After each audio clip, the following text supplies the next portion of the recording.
So, a career coach is someone who helps to practice and motivate people to make significant changes in their careers. It is basically an holistic view of the client's life, including the family, society, their wealth, and happiness. So, on that note, we welcome Mrs. Mehar Sindhu Batra with us. Thank you so much for joining us today. Thank you for having me, Juhika. Lovely to meet you. So, my first question to you is please describe your journey and how did you decide to become a career coach? Sure. So Juhika, I'm born and raised in New Delhi, and like most kids, I did not know what I wanted to do in my life. So I just stumbled upon chartered accountancy because of some influences in my life, my dad being the biggest one. And during that journey, it was a lot of struggle. I faced failure a couple of times, and then I finally, after I became a CA, I qualified as a CA, I decided to do an MBA. So I moved to London to pursue my MBA, and I shifted fields a little bit from finance to strategy. And then I started working across London in small, medium, large companies.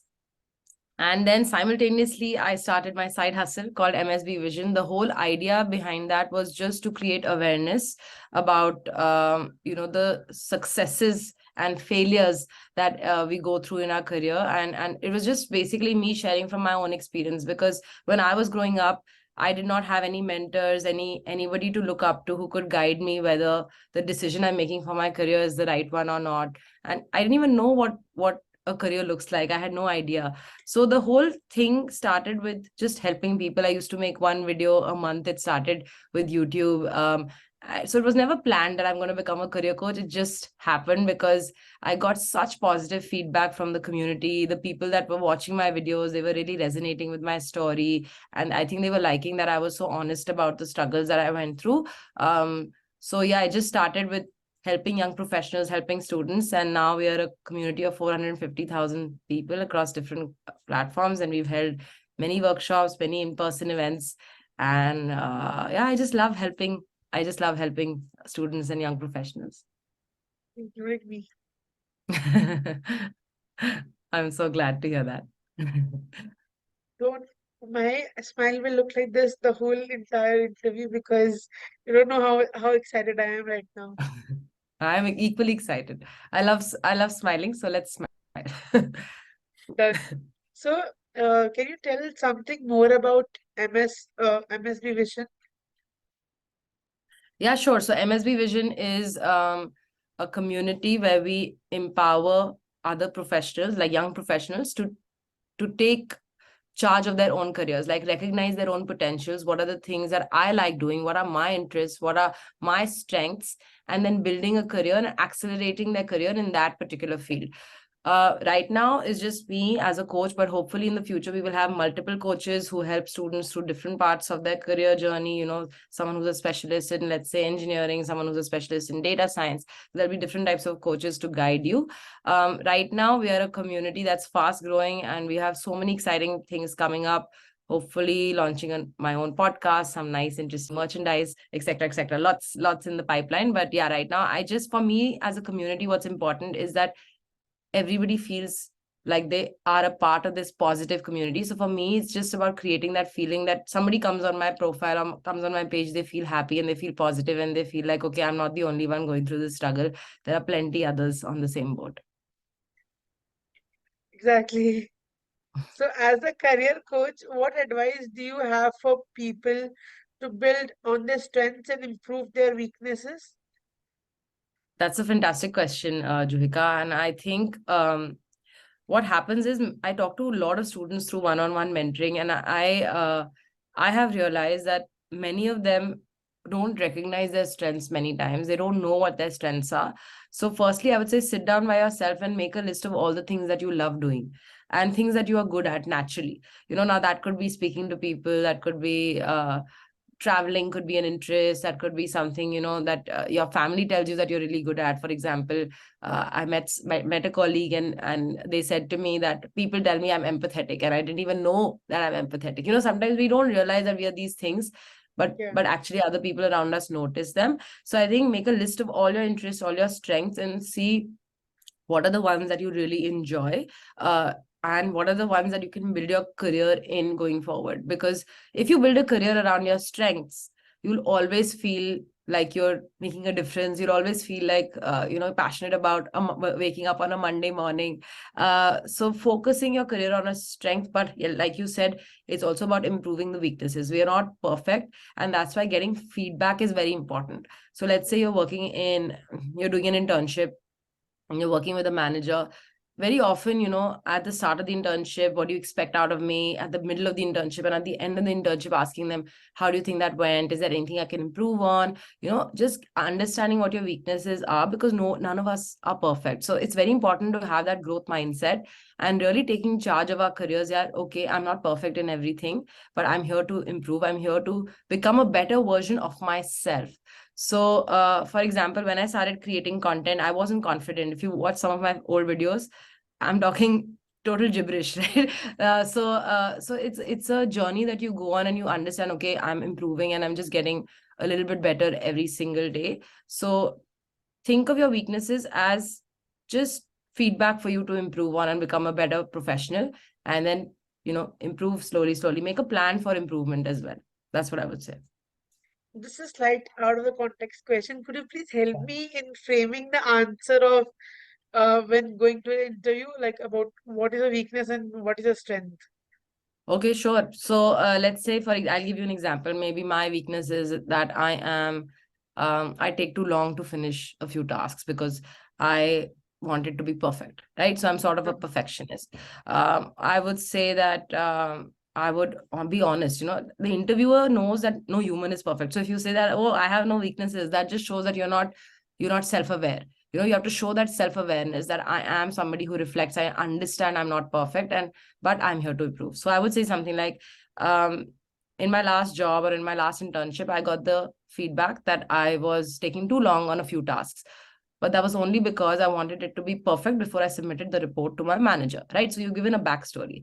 Then you have to talk about what is it that you have done to improve on that. But you have to say, so since that feedback, I have tried to uh, set clear, challenging deadlines for myself, self deadlines for myself, and setting an alarm on my phone to get things done one day before they're actually due for submission. Right. So let's say they're due for submission on Wednesday. I made sure to get it done by Monday or Tuesday. That way I have enough buffer time to revise it again, look at it again, review it again, and then submit the final report. Since I've started doing this, my timings have become much better. I've also started to let go of the things that I was focusing too much on and focusing too much energy on, but making sure that the overall picture is good, if not the best. And now that I've improved on that weaknesses in your job, I'm hoping that I would be able to meet all the challenging deadlines that you will set for me. So something like that. So, the answer should be of how much, I mean, how much time we should complete the answer of strength and the weakness. I was making faces because I am on the same page as you are. Oh, the same example? Yes. Oh, wow. That's a coincidence. I think, Joika, there's no right or wrong there. I would just say you don't want to give a long Ram Katha where you're just, like talking for 10 minutes nonstop. But I think if it's substantiated in, like, I broke this up into like a story. So the past, what is your weakness? What did you do to improve on it? Like, what are the steps you take? And finally, like interweaving it with the future job that you are interviewing for. So some kind of a, connection with that future role just shows that, okay, this person knows how to speak, knows how to build a story, knows how to communicate, and they will be an asset to my organization because they've improved on their weaknesses, but they're also self-aware. So I would say about nothing more than 2 minutes, 2 to 3 minutes max. Okay. Okay, understood. In your opinion, how can one maintain a good work-life balance? Okay. um I think, in fact, I feel like for generation Z, that Gen Z, work-life balance is very important. Like if you look at our parents' generation, they just hustled all the time. So I think it's becoming more important, and I completely support work-life balance. I've in fact tried to create a life where I balance everything in my life. So it's health, family, time with my partner, my husband, and also like working really well with my and having enough time with my team to make sure that they are motivated. So you have to realize that your life is made up of all these different aspects. It's not just work. So firstly is figuring out what are the different aspects of my life that are important to me. Because what happens, no, Juhika, if we give too much attention to our work, 10 years we'll give work our attention, but all the other areas will be neglected, and one day your family will need you and you won't be there. So it's about finding that right balance, and that balance could be different for different people. So figure out what is the right balance for you. Then I would say, let's say if somebody is working remotely, you need to make sure you cut off and take that time off, and spend that time with your family or with your loved ones. So I would say have a clear cutoff, like clear boundaries, that this is the time I'm working and this is the time that I'm not working. And also, if you're coming back home from work, make sure you don't pick up your laptop again, especially in that family time. And when, or maybe like, or maybe, prioritize health. Let's say you want to go to the gym for a particular class. Make sure you take out the time to do that. And also for me, Juhika, what has helped is that I've stopped working on weekends. Pehle, I used to work on weekends a lot, and then I ended up eventually burning out. So find that balance, and it's very important to communicate those boundaries to whoever you're working with. So, for example, in my organization, like what I'm running right now, we don't work on weekends unless it's like a super priority. So everybody knows that. So we don't bother each other with something to be done on the weekend, and I don't disturb my team. And now they've understood also that Mehar also doesn't like to work on weekends. So that way it's important to communicate the boundaries. First, set the boundaries and then communicate is super important to maintain a work-life balance. And you said the gym part. I just saw I was viewing your stories. You also Mhm. started going to gym and Zumba classes. Yes. I've just I am started. updated. Oh, are you also going? Yes, I am also Oh, updated with you. oh, thank you.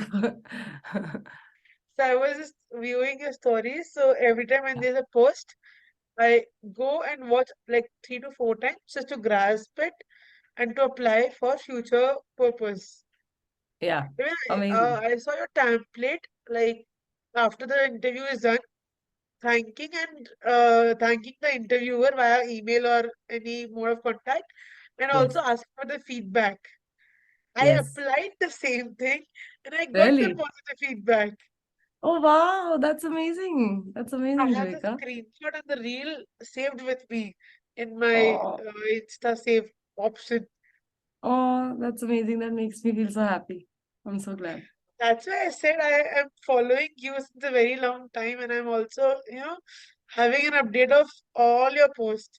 And Oh, recently there's an opening as well, but I don't know. yes. Anything, Apply if you Operation hear Executive, of it. Yeah, there is an opening. There is an opening. but it's a remote work. I can apply. It is a remote job, yeah. Yeah, I can apply. I'll apply after the Yeah, post. anyone can apply. Yeah, please go ahead.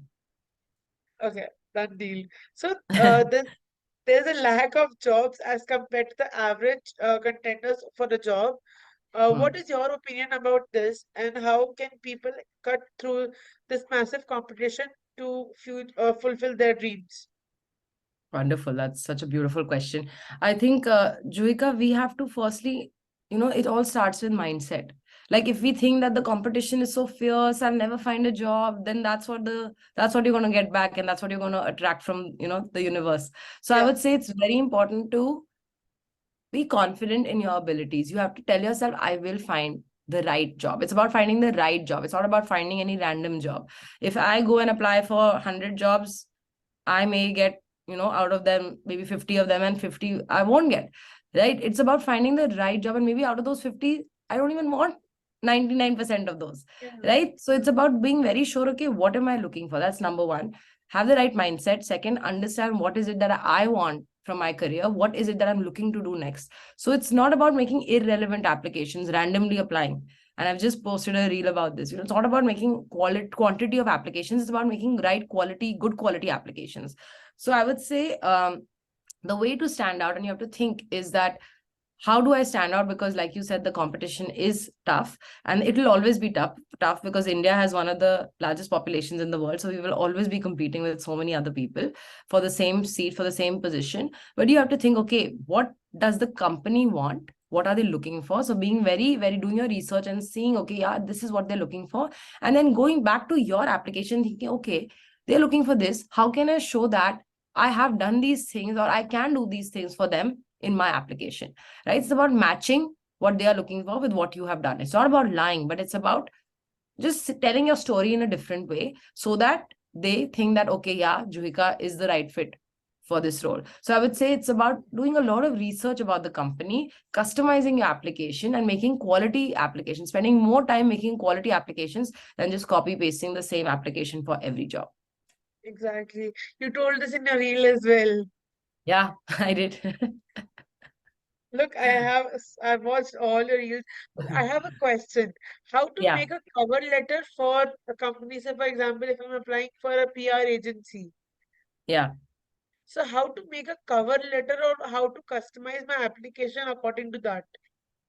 Okay, so think of a cover letter as like an introduction to who you are, right? A CV has all your qualifications, all your skills, all your necessary certifications, degrees, etc. But a cover letter is you telling your story in a few paragraphs so that the recruiter is interested to open your CV, Hmm. right? It's like an introduction. It's like, okay, yeah, it's your sales pitch. That's what I would say, right? So I would use a cover letter to really make it short and crisp and tell the recruiter about why is it that you are passionate about this role. You have to say, oh my god, I saw that you have an opening in the PR agency and I've been following your journey for the last 5 years, and the things that you've done for X brand, Y brand, Z brand, I feel that that is amazing. And you can say a few things why you find it amazing. And you have to talk about how you have done something that would have helped them as well to take their organization, take their agency to the next level.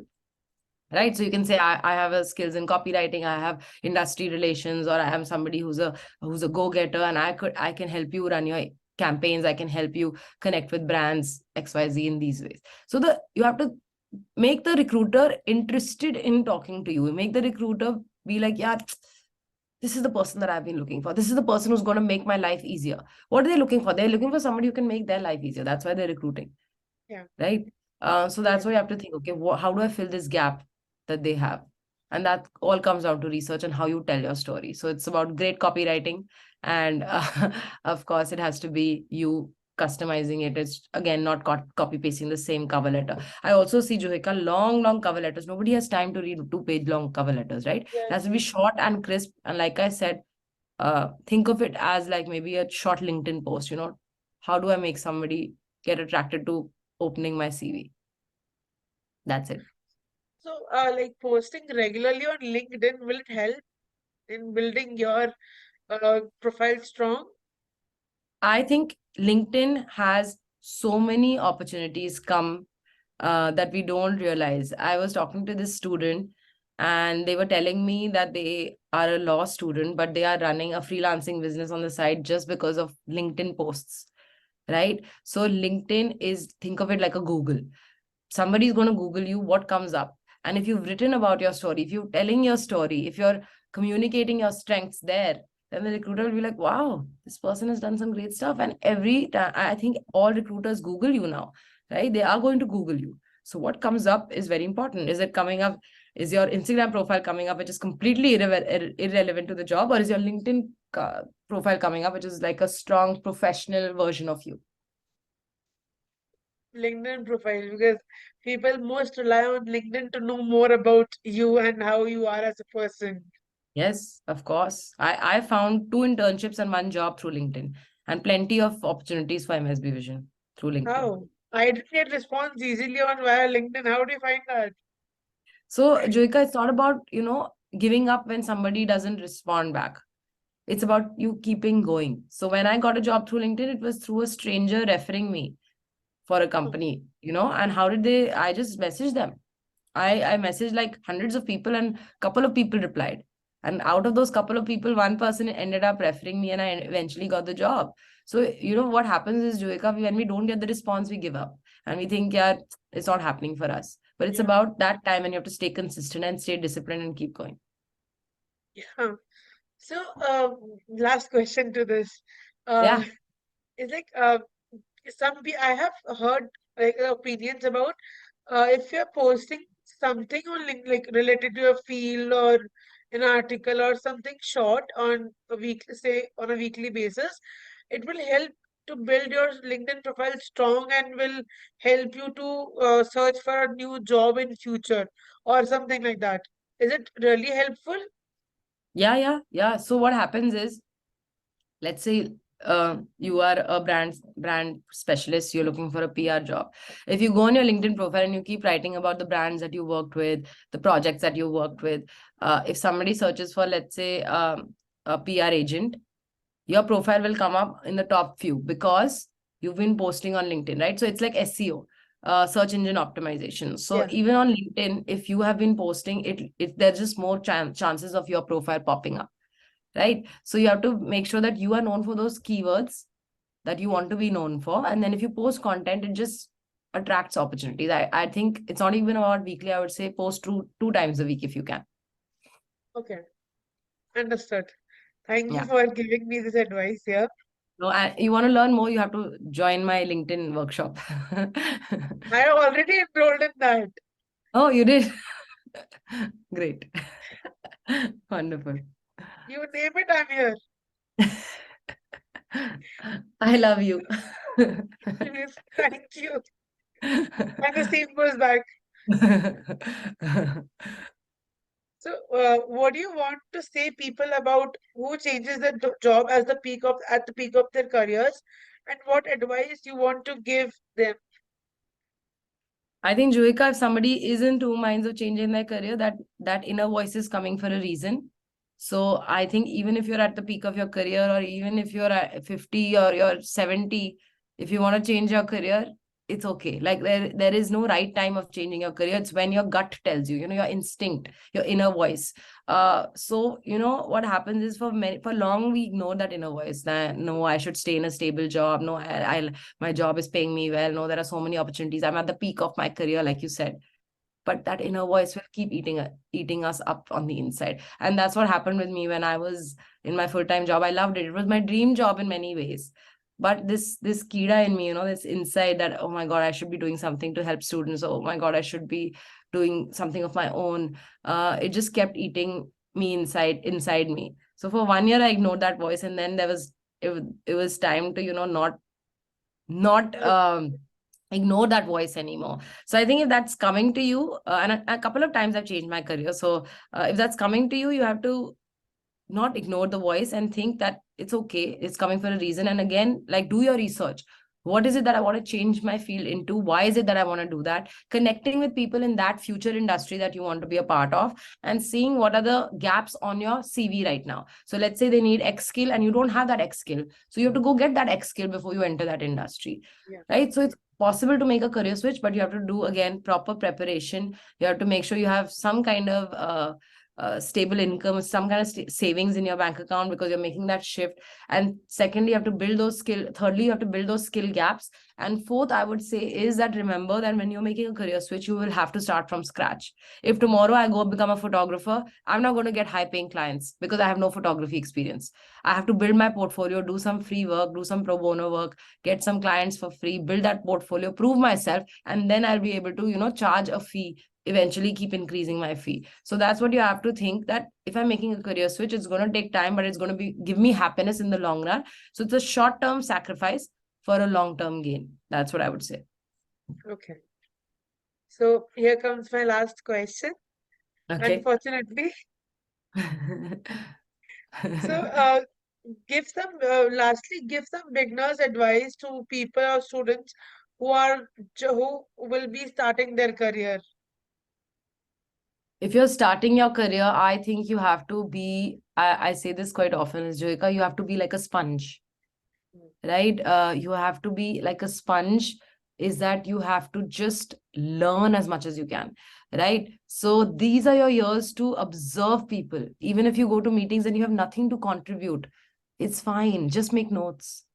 Just observe how people are conducting business, how they're talking to their clients, how they're talking to their bosses, how they're talking to each other. And just make a note of that. Just make notes. At the end of it, ask questions.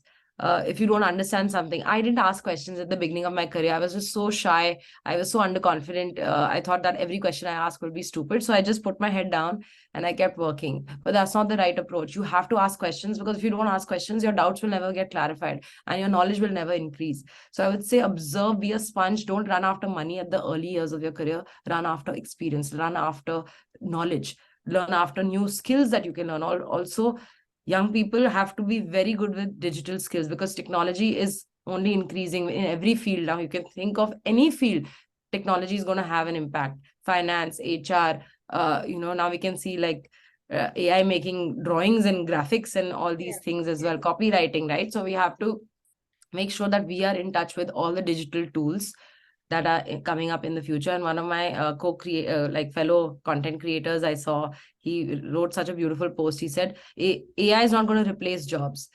AI is not going to replace jobs. You don't have to think that, oh my god, AI is going to replace jobs. But what you have to think of it is, AI is going to be beneficial for people who know how to use those AI tools, right? So it's going Yeah. to only increase for people who know how to use technology. For any young person who's starting their career now, please get some kind of digital skills, become tech savvy. It's only going to help you. So I'll give you an example, Juhika. You're in a big organization where there are all these CEOs and CFOs who are like in their 50s, right? They have the knowledge, they have the experience, but what do you have? You have the energy, you have the motivation, and you have the digital skills that they don't have, right? So you are more energetic, you are more curious, you have the skills. Oh, I can do that Excel spreadsheet for you in 1 second, and they don't know that because they haven't worked on these tools as much as you have, because you have grown up using these tools. So I think use technology to your advantage, because that will be the way you can become irreplaceable in your organization. Yes. I So hope that yeah, helps. you don't know you are helping indirectly in a very, you're helping in very much way indirectly. And here's Absolutely. we come to the end of the interview.